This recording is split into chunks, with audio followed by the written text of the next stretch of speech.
going straight from the bank, gassing up the tank, cranking up the radio. So just a little update on the van. Jasper here behind me. We went to Winnebago, well, not Winnebago. It was actually where we bought the van, La Mesa in San Diego, because we had an appointment on March 30th to get everything fixed. That's on our list. Well, we didn't know that we had to turn the van in and wait several weeks to get those items fixed, because had we known that, we would have done a mobile appointment, because we live in our van. We are full-time van lifers, so we can't leave it on the lot for a few weeks. So now, we still have a year on most of the things and longer on some of them because we have the extended warranties, but we have to hunker down somewhere and figure out, you know, where we're going to be for a couple of weeks so we can actually have a mobile technician come out and fix all of our concerns. And what are those concerns, you might ask? Well, I'll show you the, I don't know, 12 or 15 things that need to be fixed on Jasper, starting with the broken windshield. As you can see, there's a long crack going from the center all the way to the top. That needs to be fixed. We tried to get it fixed ourselves and just pay out of pocket. It was going to be $450, but when I got there and the guy started taking it apart, he said, "This is a dealer-only windshield because you have a backup camera and several wires coming out of it." So, ixnay on that. Now we're just driving with the windshield, and we'll get it fixed as soon as we're hunkered down somewhere for a couple weeks. But also, see that zip tie under there? That's because there's a screw missing from the skid plate, and we zip tied it just to fix it temporarily. We've also got a few cabinets that won't latch properly, like this one. You can just open it with your hands. No, I can't. It's latched. So I don't really know what caused that. Okay, so that one's fixed. Check. But there's one back there that you can open with your hands. Maybe you can fix that one back there too. I don't think I fixed this one, no, so okay. That's a problem. The adhesive right here on this Roll-F Canada net leaves a little to be desired, so we might try some double stick tape just to push it up and fix it. And we noticed this from day one. There is some peeling shelf paper, I don't know what you would call this stuff, that is coming up a little bit. We're probably going to try to stick some glue back there and just stick it down the best we can.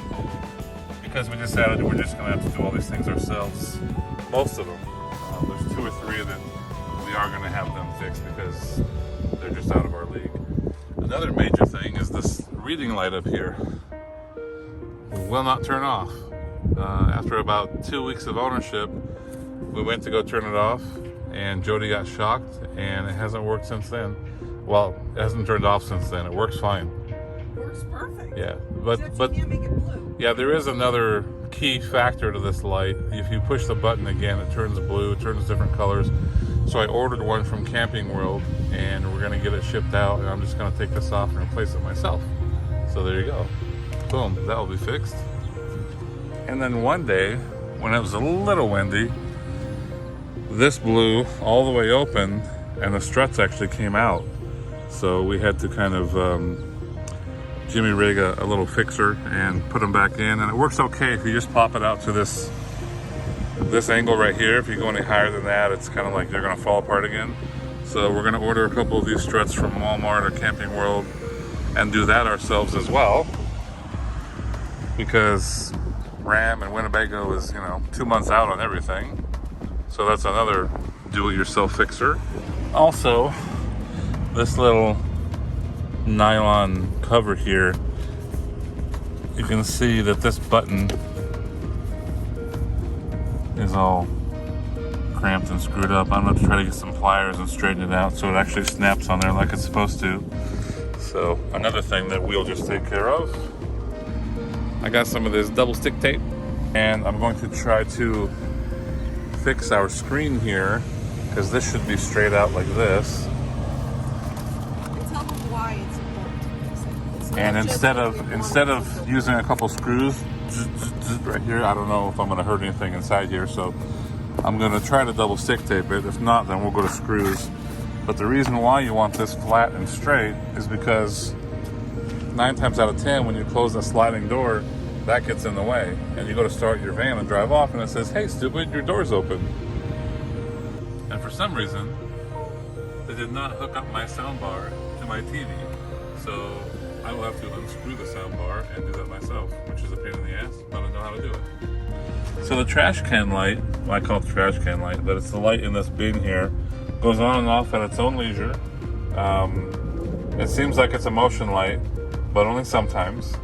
And we need to figure out why that won't stay on or stay off.